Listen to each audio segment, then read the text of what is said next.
In this lecture, we will learn about the various type of loading that acts on the PB structure. Already we have defined various load patterns and load cases. We have defined dead load, live load, collateral load, and wind load along the four directions, and earthquake loads. In this Excel file, I have entered the length of the building. It is approximately 91.15 meter. Here you can see that this 91.15 meter is the length and width is approximately 40 meters as we have modeled initially. Purlin spacing usually we take in the range of 1.5 meters to accommodate the sheeting width. Base spacing is 7.667. This is called base spacing, that is the distance between one portal and another portal. After that, clear heave height, that is 5 meter, and maximum height, it is 7 meter in the center, and roof slope, it is 10 degree. And dead load is basically the self weight plus weight of sheeting, purlins and sag rods. So it is approximately in the range of 15 kg per meter square, and our UDL is approximately 15 into the base spacing divided by 100. So it comes out to be approximately 1.15 kN per meter on the middle bay, and on the end bay that will be 50% of it. That is on the gable end, as effective span is less, so the load will be 50%. What I am trying to say here is that the distance, the load, the contribution area for this portal will be 50% here and 50% here. So it makes base spacing of approximately 7.667. But if we will talk about this gable end, the distance is less. That is, on this portal, what basically will happen is that only 50% will be the contribution area. Rest 50% will be taken by this portal. So the load will be very less on this portal. Distance here we have is 7.242. Dead load for 7.667 meter. Center span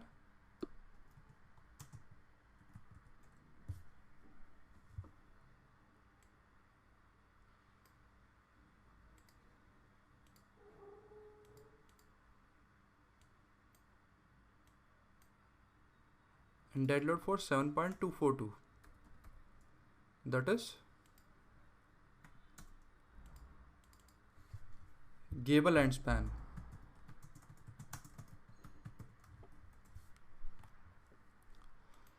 So we can multiply the total loading into 7.242. We can add a cell here. Base spacing for center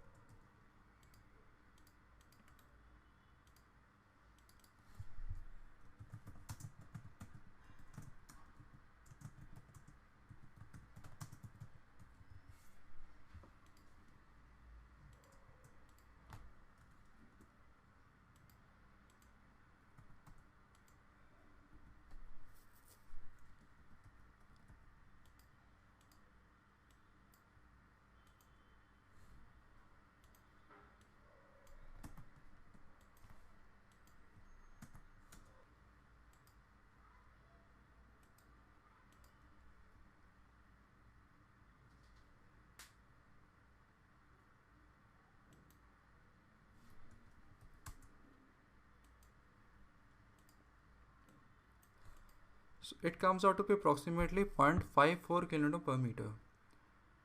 So we need to apply this dead load.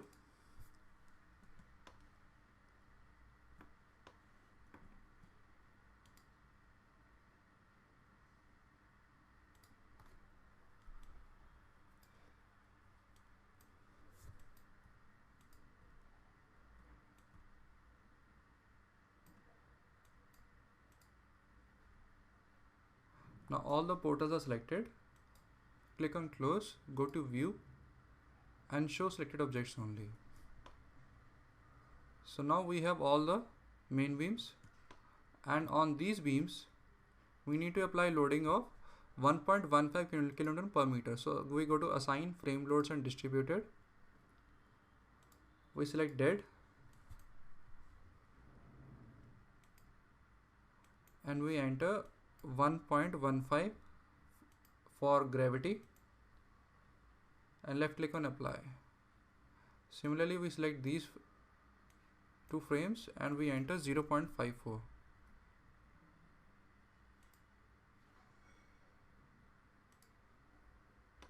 So now we have applied all the dead loadings. After that, similarly, we need to calculate the collateral load loading. So collateral load is basically the load on the rafters due to HVAC services, fireproofing, solar panels, etc. So the loading due to this approximately comes out to be 25 kg per meter square. Sometimes it go as high up to 40 kg per meter square. It all depends upon the services that we are installing below the rafters. So we need to multiply this 25 by 7.667 center span and by 7.242 for the gable end span.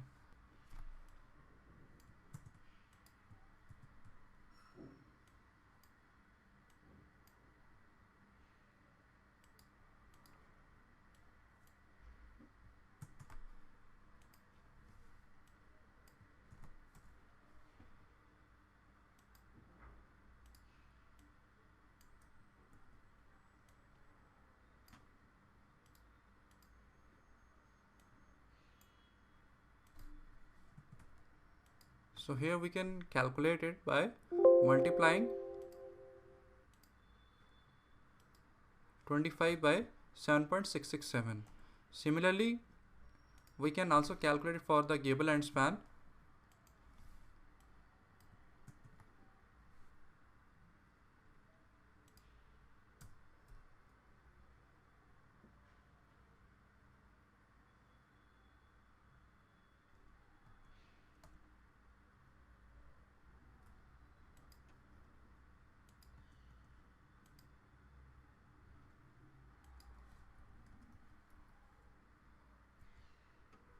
So it comes out to approximately 0.91.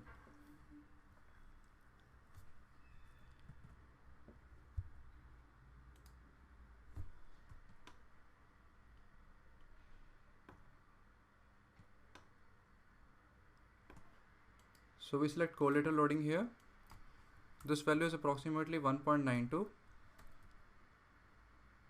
The direction is gravity. We select all the frames here, that is center frames, and click on apply. So now we have applied 1.92 kN per meter loading on all the frames, and for the end frame the loading is approximately 0.91.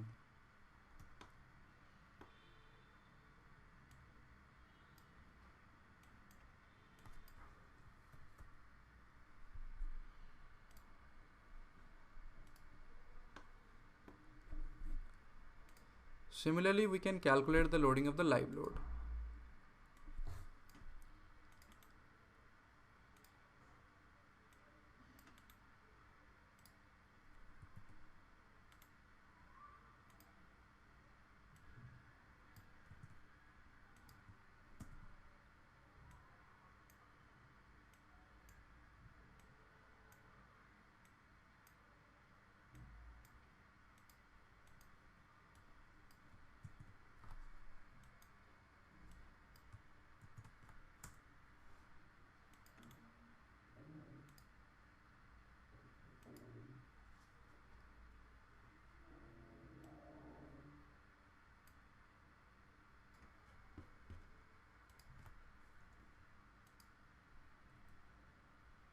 So it comes out to be approximately 2.72 for the end span and 5.75 for the center spans.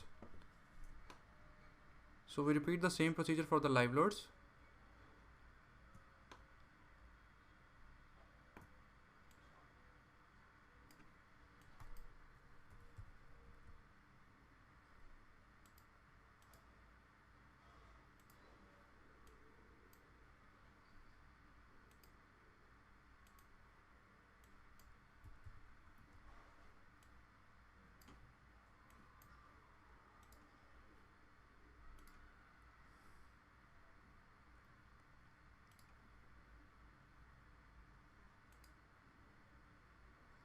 So after that we need to study about the wind load. So basically we can consider wind speed to be approximately 33 meter per second.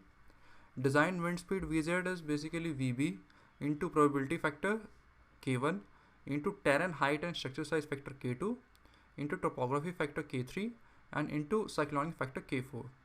So for our case all these values are coming out to be 1 only. So Vz is basically 33 into 1 into 1 into 1 into 1. It comes out to be 33 meter per second. This is design wind speed. And design wind pressure is basically 0.6 into Vz square. It comes out to be 0.653 kN per meter square. After that we need to calculate design wind pressure PD by multiplying Pz, that is 0.653 by Kd into Ka into Kc. Kd is wind directionality factor, Ka is area averaging factor and Kc is combination factor. And design wind pressure is basically Pz into Kd into Ka and Kc. You should make sure that the multiplication value of these Kd into Ka into Kc should be greater than 0.7. It should not be less than 0.7. If it is coming out to be less than 0.7, then we should take minimum value of 0.7. And after that we need to calculate the pressure coefficients. Pressure coefficients we can calculate by calculating the total area and the area of the opening. In our case, area of the face is coming out to be approximately 455.75, which is calculated by multiplying L by height. So this is basically the exposure area and this is the area of the openings. Here we can see that we have 3 openings here for rolling shutter. RS means rolling shutter. So we have 3 into 4 12 meter square plus 3 into 4 12 meter square 24 and plus 4 into 5 20. The 12 plus 12 plus 20, it comes out to be approximately 44 meter square. So if we divide this value by this value, the percentage area of opening is coming out to approximately 9.65%. And according to IS 875 part 3, if our percentage is between 5 to 20%, then that area is partially enclosed. We can calculate all the coefficients with the help of this sheet. Here I have considered wind directionality factor. It is guiding us to take wind directionality factor of 0.9 and K area averaging factor, our area is greater than 100. So we have we have considered 0.8. So here we can see that this value is now less than 0.7. So we should check Kc also, and Kc is 0.9 for the building envelope when roof is subjected to pressure, internal pressure is section, or vice versa. So here we have seen that we need to take the multiplication factor by as 0.7. So what we can do here is that we need to multiply E47 by 0.7. So it comes out to be 0.457 kN per meter square. So this is the minimum value of the wind pressure that we need to consider.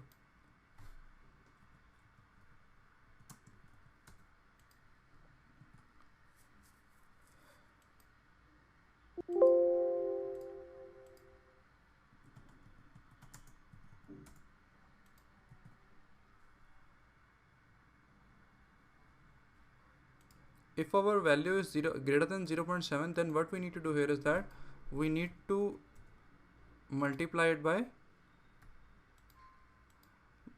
like this.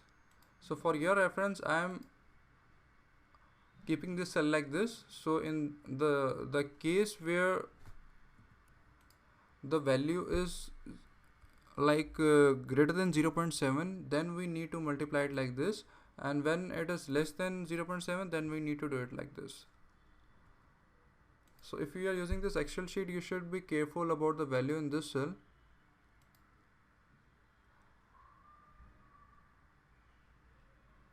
So that is why I am highlighting this as gray, that you need to check it manually. And after that, pressure coefficients. Area of the face is approximately 455.75, and what I was telling you initially was that the enclosure factor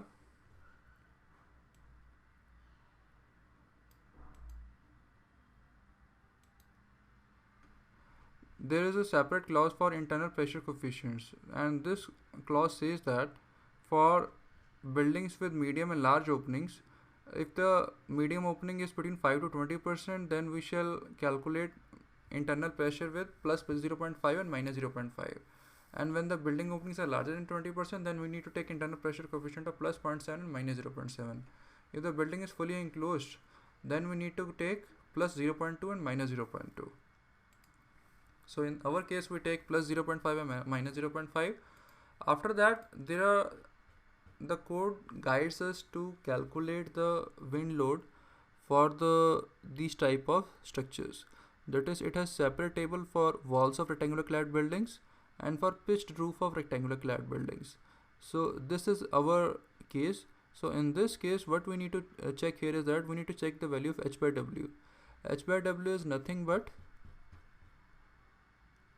5 meter divided by 40 meter. So height divided by width. So it comes out to be approximately 0.125, and L by W, that is length divided by width. So we need to divide 91.15 by 40. So it comes out to be approximately 2.28. So in our case, we need to check H by W for 0.125 and L by W for 2.28. First of all, if we will check for walls only. For walls, our H by W is 0.125, that is less than 0.5. So this is our row that we need to check. After that, L by W is 2.28. That is this case, that is L by W, it is saying that it is between 1.5 and 4. So we need to enter these values. In this case, you will see that this is a plan of the building. This is phase A, this is phase B, phase C and phase D. Wind angle, it is showing 0 and it is showing 90. That is, it is perpendicular to ridge and it is across the ridge. Ridge line is this line. So this is a ridge line. So when I will say that wind is perpendicular to ridge, it means that wind is acting like this. And when I will say that wind is across the ridge, it means that wind is acting like this. So coming back to our case, we need to enter these 8 values, that is plus 0.7, minus 0.5 for wind angle 0. So plus 0.7 and minus 0.25, that we have already entered. And after that, for 0 and wind phase C and D, that is gable end frames. So the value is minus 0.6. So this is also correct. After that, we need to check for 90 degrees. So for 90 degree, it is minus 0.5 and minus 0.5. So this is also correct. And for C and D, it is plus 0.7 and minus 0.1. So this is also correct. So we have calculated wind pressure, external wind pressure coefficients for H by W 0.125 and for L by W to be approximately 2.28. After that, we need to check the pressure coefficients for the roof. So for roof, if you will see that our H by W value is 0.125. So it is guiding us like this. So if H by W is less than 0.5, then and our sloping degree is 10 degree. So we need to enter minus 1.2, minus 0.4, minus 0.8 and minus 0.6. So minus 1.2, minus 0.4 and minus 0.8 and minus 0.6. So all these values are correct.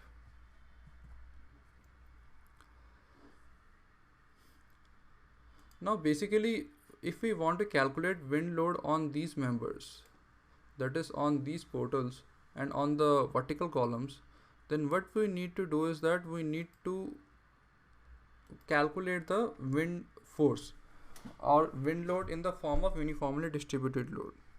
So what we can do here is that when we want to calculate the wind load on individual structural elements such as roofs and walls and individual cladding units and their fittings, it is essential to take account of the pressure difference between the opposite faces of such elements or units. For clad structures, that is our case, it is therefore necessary to know the internal pressure as well as external pressure.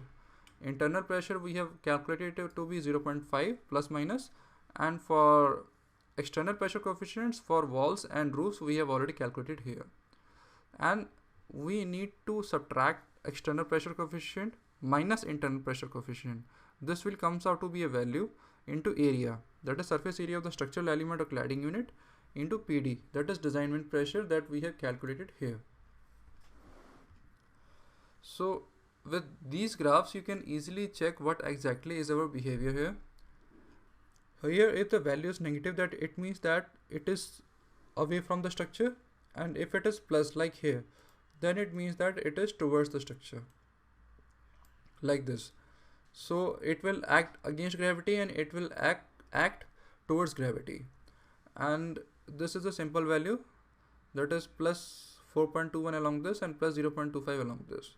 In this case only the value is coming out to be negative, so it means that this force will be acted like this. And how we have calculated this value?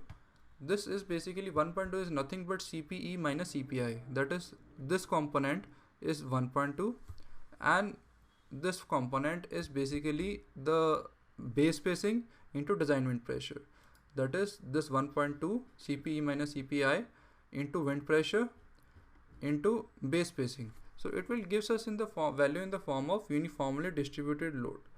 If we will multiply by area, it will only gives us a point load.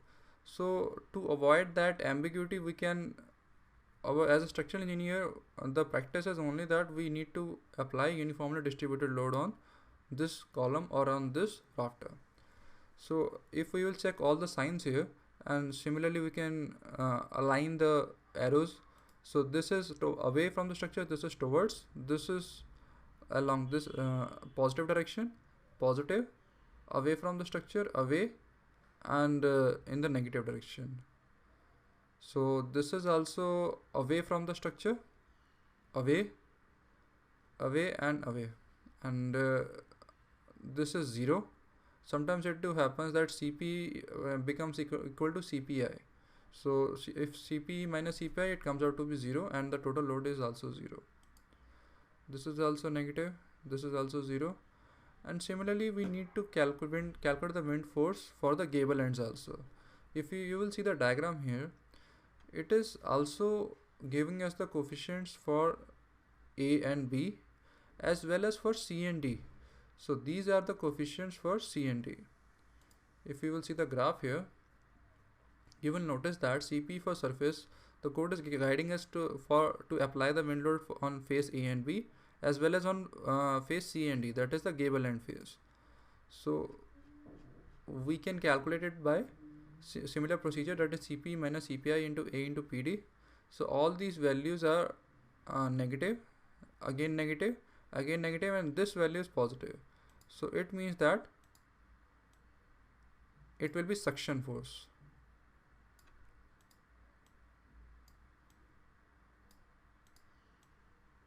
Suctions means that the structure will try to come inwards.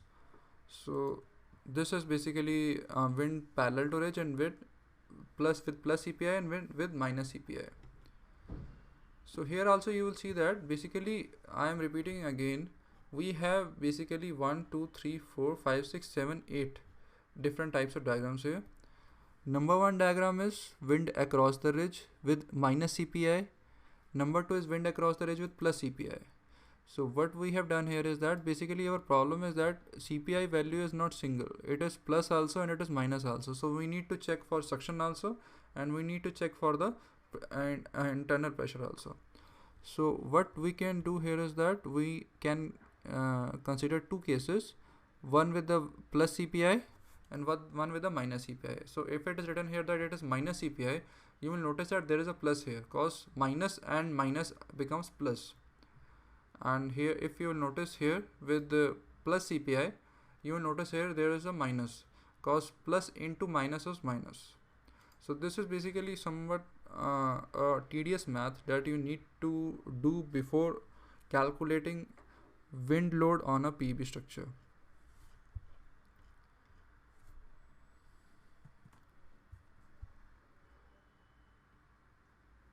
So coming back to our model, if we want to apply this type of loading, so this is basically wind across the ridge with plus CPI and minus CPI plus CPI, and wind parallel to ridge with plus CPI and minus CPI.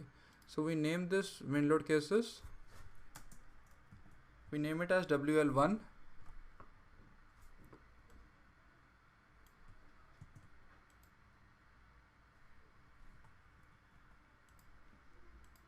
WL2, WL3, WL4.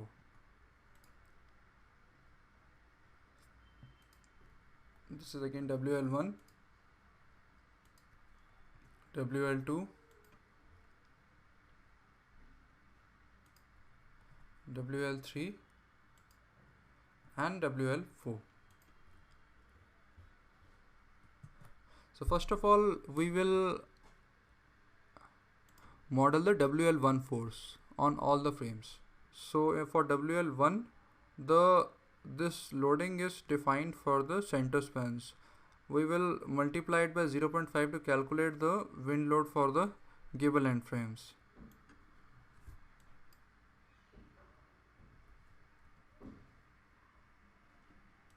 To select the load case here, load pattern here is WL1 and left click on apply. So now we have applied the loading of 2.45 kN per meter on all these frames. After that, we need to apply gravity loading of 0.35 kN per meter on all the right frames. Right side, that is leeward frames. This is the windward side and this is the leeward side.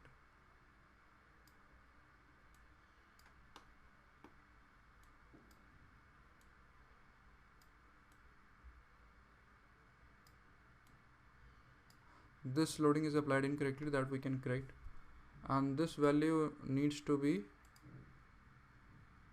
0.35 plus 0.35.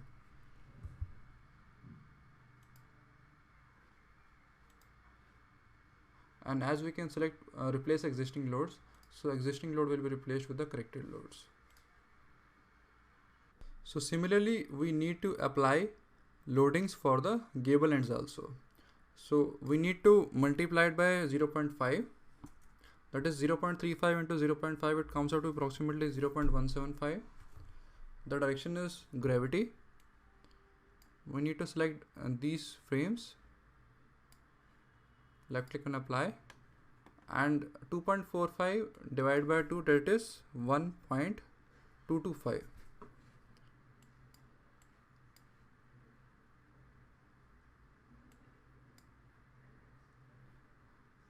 And the direction is against gravity, that is minus. So now we have completed wind load WL1 loading for the roof only. But in this case, you will see that we need to apply WL1 loading for the walls also, that is for the vertical columns also. So the loading is coming out to approximately 1.2 and 0.25.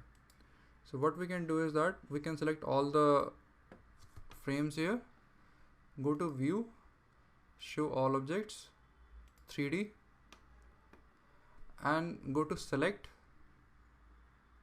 and object type, select columns.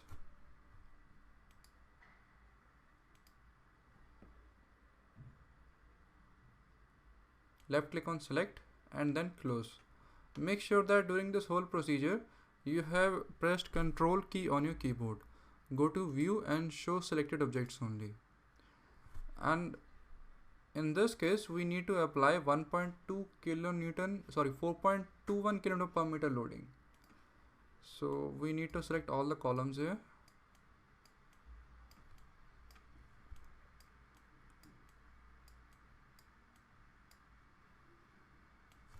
Enter the value as 4.2 and direction now as global X. Left click on apply. And similarly 2.1 loading on the gable end columns. And similarly, if we want to apply column loading on the leeward, the value is approximately 0.88.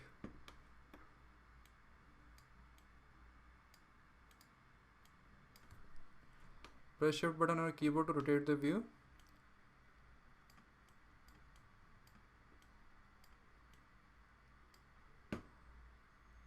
And enter the value 0.88.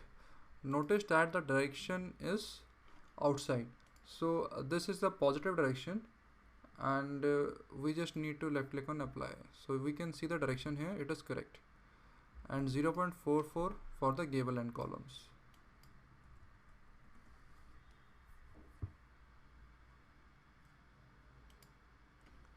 So now we have applied the wind loading for the WL1 case on the central and gable ends, but we need to apply the wind force for on the gable end columns also. The value is approximately for WL1, it is coming out to be minus 0.35, that is towards outside the structure. So we will select these columns here, and the direction has to be plus y, that is global y, and the value is 0.35. So left click on apply. We can check that whatever we are applying is correct or not by increasing the force. So the direction is correct, so we need to apply again, replace it by 0.35. This was just a check, and similarly here we need to apply minus 0.35.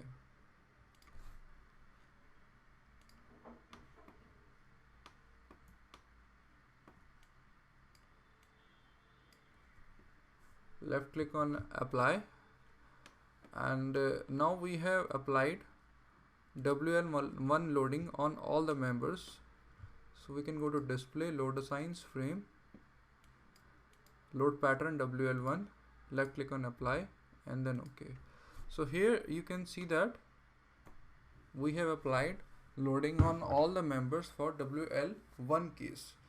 So similarly we need to calculate and we need to apply loading for WL2, WL3 and WL4.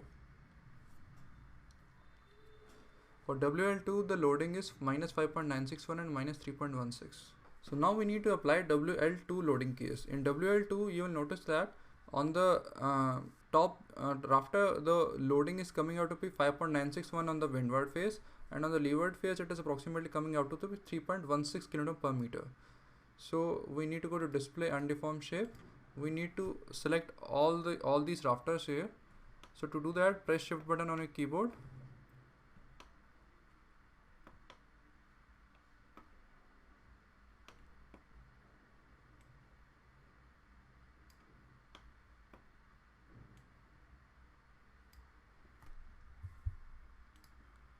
Go to assign, frame loads and distributed.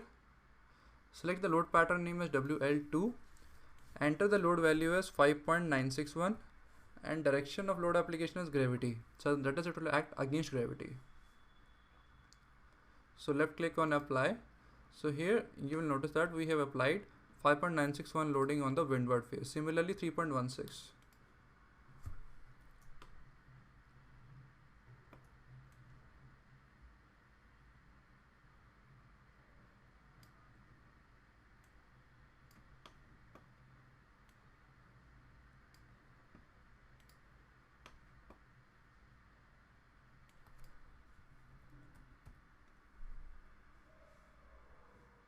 And left click on apply.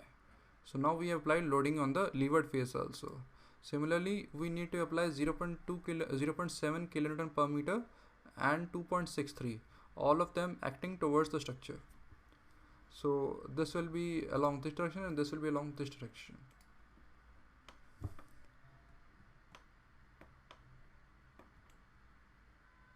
Before that we need to apply the 50% loading on the gable ends also. So 5.96 divided by 2 approximately comes out to be 2.98.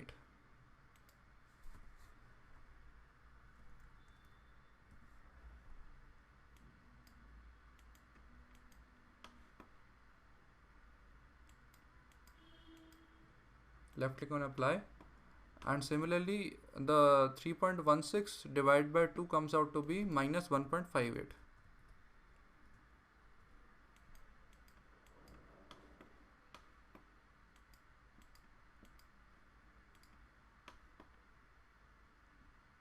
So in this manner we have applied the wind loadings on all the rafters. So now we will apply loadings on the columns. So before that we need to study what exactly is the loading. It is approximately 0.7 on the windward face.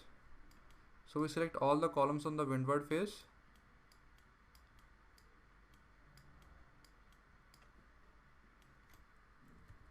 The direction has to be global X. Here you can see that this is the global X direction, and left click on apply. And similarly 50% loading has to be applied on the gable ends columns also. So it is approximately 0.35. And on the leeward face the value is minus 2.63 towards the structure, that is minus 6. So we enter minus 2.63 and we select all the columns.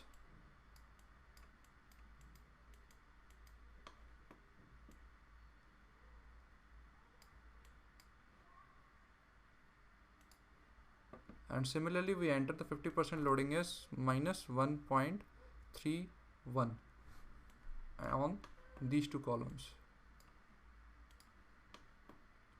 This one column is remaining, we can again enter the data minus 2.63.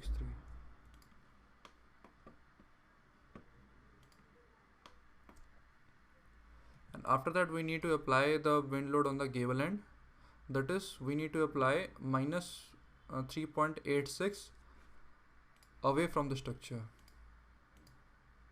And to apply the loading away from the structure we need to take global Y, and the value is 3.86.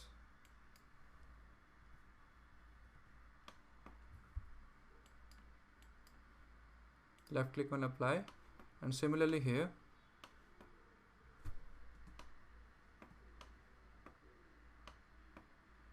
the value needs to be minus 3.86.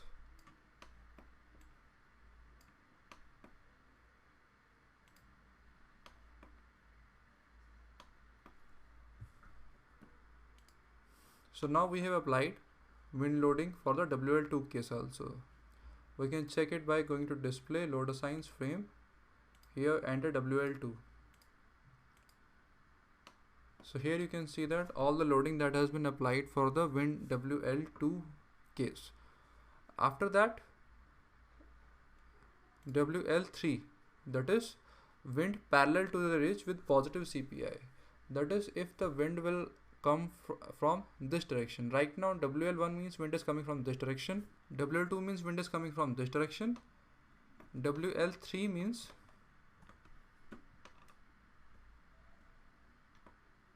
wind is coming from this direction, and WL4 means wind is coming from this direction. So we go to display, undeformed shape, and start applying loading for the WL3 case. For WL3 the force is approximately 4.56 and 3.86, and both of them are away from the structure, that is uplifting force.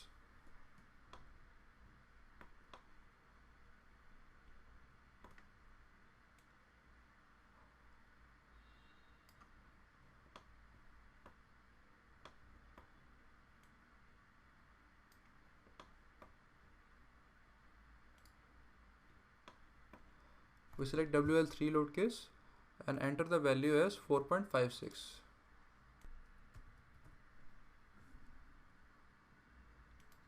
Direction as gravity. The pattern name is correct, and left click on apply. And after that we need to similarly select the leeward side, that is 3.86.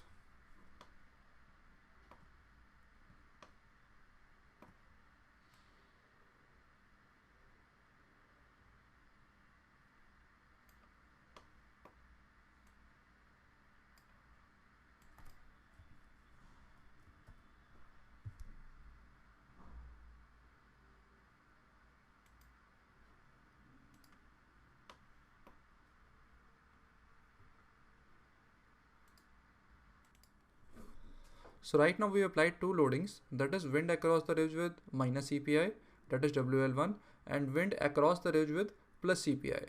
Our third case is wind parallel to ridge with plus CPI, and fourth case is wind parallel to ridge with minus CPI.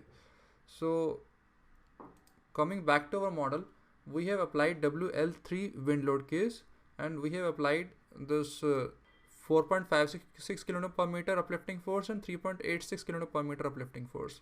Now we need to apply 3.51 on the left columns and 3.51 on the right columns also.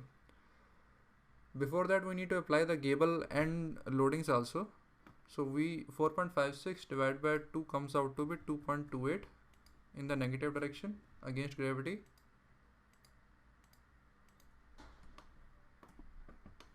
Select all the gable end beams here. Left click on apply.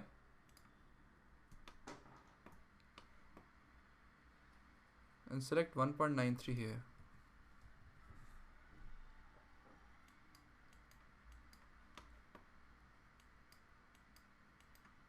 Left click on apply. So now we applied wind load uplifting forces on all the rafters. After that, we need to apply forces on the columns, that is of 3.51. The direction has to be -x for these columns. This global x and minus here.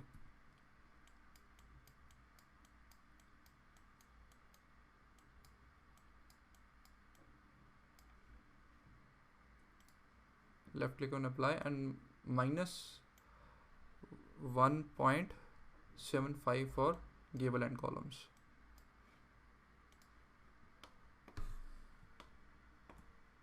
And plus 1.75 for these columns.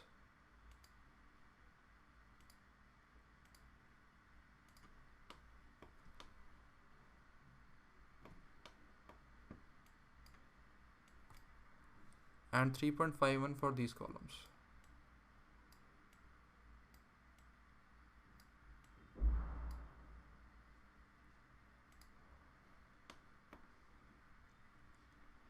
After that, we need to apply WL3 for the gable end columns. Its value is coming out to be 4.21 kN per meter, and that is plus, that is, it is suction.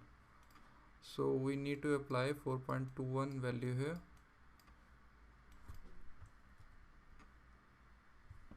And the direction has to be plus y. So we enter global y direction and we left click on apply. And similarly,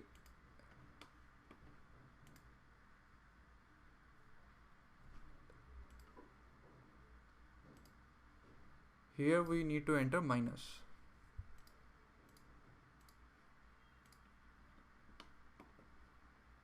So now we have completed the loadings for the WL3 load case also. In the next, we will apply for WL4. So this value is quite less, that is -1.05 for this end and -0.35 for this end. So we select WL4 here, -1.05, direction is gravity.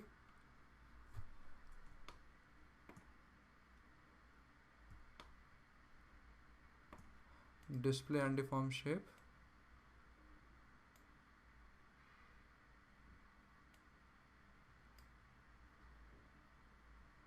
We select all the rafters here and left click on apply.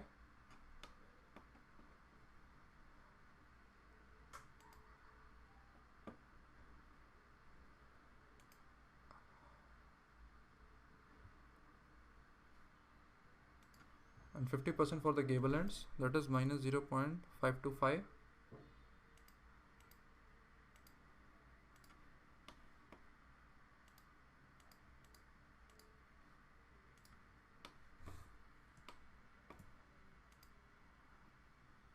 And -0.35 for this side.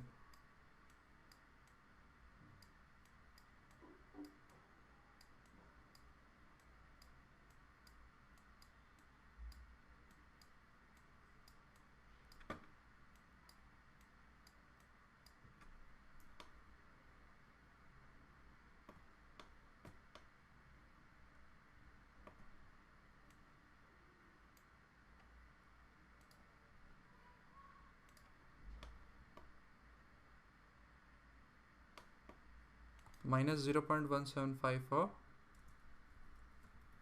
gable ends.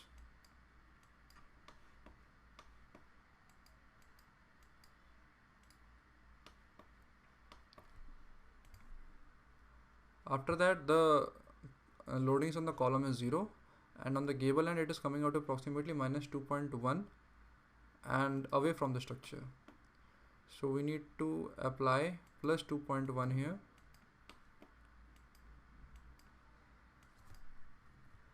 In the global y direction,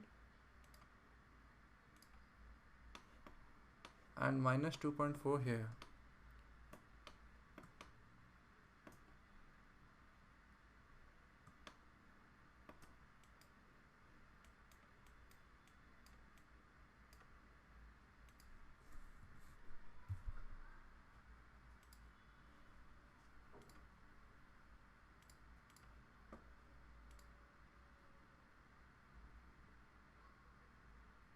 Display load assigns and frame. We select WL4, left click on apply and close. So now we have successfully applied WL4 loadings on the columns. So in this lecture we have learned how to calculate the dead load, live load, wind load, and how to apply the dead load, live loads, wind loads and collateral loads on the PB sheets.